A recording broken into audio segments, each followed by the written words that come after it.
चीनी की कीमत में अचानक एक बड़ा इजाफा हुआ है। 50 किलो की बोरी अब 1000 रुपये मजीद महंगी हो चुकी है। पाकिस्तान के कुछ इलाकों में चीनी की कीमत 175 और कहीं कहीं चंद एक शहरों में 200 रुपये तक भी पहुंच चुकी है। अगर एक साल पहले इन्हीं दिनों की इसी महीने की हम बात करें तो पाकिस्तान में यही चीनी 95 रुपये फ़ी किलो में दस्तियाब थी, लेकिन एक साल बाद इस दौरान सूरत हाल यकसर तब्दील हो चुकी है और एक बड़ा इजाफा चीनी की कीमत में देखने को इस वक्त हमें मिल रहा है। क्रशिंग सीजन है, इसके बावजूद चीनी की कीमत क्यों बढ़ती जा रही है? आए दिन हम देखते हैं चीनी का बहरान पैदा हो जाता है। इसकी क्या वजूहात हैं, गुफ्तगू करेंगे। आसिम साहब चेयरमैन है शुगर मिल्स एसोसिएशन के, हमारे साथ मौजूद हैं। बहुत शुक्रिया आसिम साहब, प्रोग्राम के लिए आपने वक्त निकाला है। बताइएगा कि अचानक से चीनी की कीमत में हर कुछ दिनों के बाद हम देखते हैं इजाफा हो जाता है। ये पिछले 2-3 रोज में भी ये हुआ है। क्रशिंग सीजन है, इसके बावजूद कीमत बढ़ रही है। आपके नजदीक क्या वजूहात हैं इसकी? देखें, चीनी बढ़ने की बहुत सिंपल सी वजूहत है। पहली बात तो ये कि जो लास्ट ईयर गवर्नमेंट की नोटिफाइड प्राइस थी और इस साल की जो गवर्नमेंट की नोटिफाइड प्राइस है उसमें अप्रोक्सीमेटली कोई 125 रुपए का फर्क है। लास्ट ईयर जो चीनी का जो हमारे केन की प्राइस थी वो 300 रुपए थी, आज 450 रुपए है सिंध में और 400 रुपए पंजाब में। अगर आप रॉ मटेरियल जो कि 80 to 90% कंपोनेंट है चीनी की कॉस्टिंग में और प्राइसिंग में, उसी वजह से जो है हम देखते हैं कि चीनी के प्राइसेस में बतदरीज हम थोड़ा इजाफा। आसिम गनी साहब साथ रहिएगा, आपसे मजीद भी गुफ्तगू करते हैं। आसिम गनी उस्मान साहब शुगर मिल्स एसोसिएशन के चेयरमैन हमारे साथ मौजूद हैं। उनसे हम बात कर रहे थे कि आखिर चीनी की जो कीमत मुस्तकिल बढ़ रही है इसकी वजूहात है क्या। तो आसिम साहब जवाब आपका अधूरा रह गया था। आपसे मैंने पूछा था कि क्रशिंग सीजन इस वक्त है, इसके बावजूद चीनी की कीमतें बढ़ रही हैं, इसकी क्या वजूहात हैं, जरा बताइएगा। करंट सर्कमस्टांसेस में चीनी का प्राइस देखा जाए तो वो actual price approximately 130 maximum side पे अभी इस वक्त अप्रोक्सीमेटली। लेकिन जो चीनी मिलर्स हैं और उनकी जो कॉस्टिंग है उसके हिसाब से और उसकी कॉस्टिंग के हिसाब से आज भी चीनी तकरीबन अप्रोक्सीमेटली तकरीबन अगर 130 को बेंचमार्क बनाते हैं तो 155 से लेकर 160 के बीच में वेरीज फ्रॉम मिल टू मिल उसकी कॉस्ट आती है।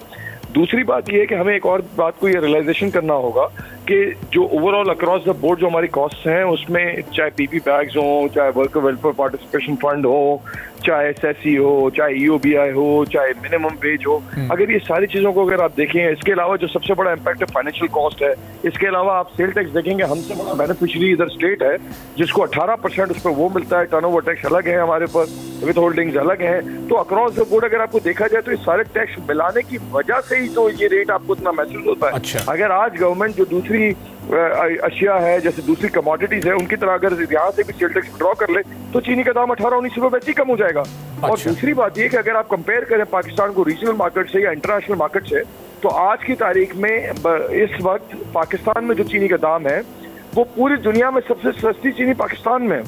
अच्छा, तो ये बातें हमें रियलाइज करनी पड़ेंगी। और देखें, हमने देखा है कि सारी चीजों की कॉस्ट अक्रॉस द बोर्ड बढ़ी है। वीट भी हमने देखा है, हमने दूसरी कमोडिटीज भी देखी हैं। तो हमें ये चीज कुछ हद तक इसको एक्सेप्ट करना पड़ेगा कि अगर चीनी के बनाने की कॉस्ट अगर ज्यादा आएगी, इसके रॉ मटेरियल की कॉस्ट अगर ज्यादा होगी, तो नेचुरल सी बात है कि उसका फाइनल प्रोडक्ट जो है वो चीनी जो है केन के कॉस्ट से सब रिलेटेड है। अगर वो बढ़ाते रहेगी गवर्नमेंट और जिस तरीके से बढ़ा रही है इस तरीके से अच्छा, दूसरी बात ये क्या है कि हमारे पास रिसर्च एंड डेवलपमेंट पे कोई काम नहीं हो रहा। हमारे पास अनफॉर्चुनेटली एक चीज को हम रेगुलेट कर रहे हैं, दूसरी को हमने डीरेगुलेट किया हुआ है। तो अगर ये सारे पैरामीटर्स को हम सही नहीं करेंगे और इसके ऊपर कोई TORs बना के कोई पॉलिसी मेकिंग नहीं करेंगे तो नेचुरल सी बात है हमारे पास जब यील्ड्स नहीं बढ़ेंगी, जब यील्ड्स नहीं बढ़ेंगी तो जमींदार को फायदा नहीं होगा, जमींदार को फायदा नहीं होगा। तो ये रेट जो है हमेशा बढ़ते चले जाएंगे और उसकी वजह से हमारी कॉस्ट में इजाफा होता चला जाएगा। और नेचुरल सी बात है कि आज की तारीख में जब हम ये फाइनेंशियल कॉस्ट को देखते हैं और अगर इस एक मिलर ने अगर बिलियंस ऑफ रुपीज की इन्वेस्टमेंट करता है और अगर उसको अकॉर्डिंगली उसके हिसाब से भी कोई अगर बेनिफिट ना हो और 15-20% का भी रिटर्न ना मिले, तो और ये जो मैं आपको प्राइसिंग बता रहा हूँ उसमें रिटर्न भी चाहिए कुछ हद तक शामिल नहीं है। अच्छा। कुछ मिल्स का जो स्टैंड अलोन यूनिट्स है उनके लिए तो बड़ा मुश्किल है सर्वाइव करना। और आज की तारीख में चीनी इस वक्त जो रिकवरी जा रही है उसको रखते हुए अगर बेंचमार्क रखा जाए तो आज तकरीबन 155। आसिम साहब, सिचुएशन ये है कि जब भी हम देखते हैं चीनी एक्सपोर्ट करने का फैसला होता है उसके बाद मुल्क में कभी ऐसा भी होता है चीनी का बहरान पैदा हो जाता है। ये एक्सपोर्ट करने का फैसला किस बुनियाद पर होता है, ये कौन करता है, इसमें क्या कोई तब्दीली होनी चाहिए नहीं होनी चाहिए? जो रेलिवेंट मिनिस्ट्री यानी ट्रेड मिनिस्ट्री है उसका फैसला होता है या जो शुगर मिल्स हैं वो भी ऑन बोर्ड होती हैं और इस फैसले में शामिल होती हैं? असल सिचुएशन है क्या? देखें, कराची अगर आप समझते हैं तो हमारे पास गवर्नमेंट की एप्रीहेंशन दूर करने की दो चीजें मौजूद हैं।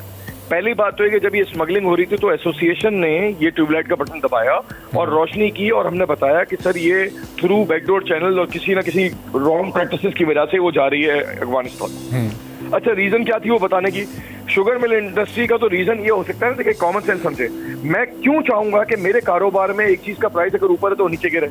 उसकी लालच क्या होगी? उसकी लालच ये थी, या इंडस्ट्री क्यों समझती थी, या क्या अच्छाई की वजह से समझती थी कि अगर अफगानिस्तान, जिसको हम सब्सिडाइज कर रहे हैं और इतने सस्ते रेट पे चीनी जा रही है, जब अफगानिस्तान को चीनी नहीं जाएगी तो स्टेट गवर्नमेंट ऑफ पाकिस्तान हमें शुगर इंडस्ट्री को इजाजत देगी कि हम यहाँ से चीनी एक्सपोर्ट कर सकें।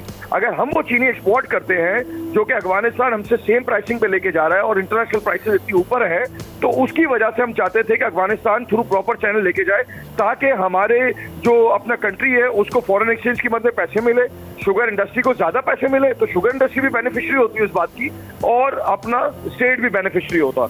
लेकिन अनफॉर्चुनेटली हमारी गवर्नमेंट को अभी भी इस वक्त हमारे पास सरप्लस स्टॉक्स मौजूद हैं, लेकिन सरप्लस स्टॉक मौजूद होना और चीनी महंगा होना, आप देखें चीनी की अवेलेबिलिटी से रिलेटेड जो एप्रीहेंशन होती थी लोगों की कि चीनी अवेलेबल नहीं है, आज आपको कोई भी ये नहीं कहेगा कि चीनी अवेलेबल नहीं है।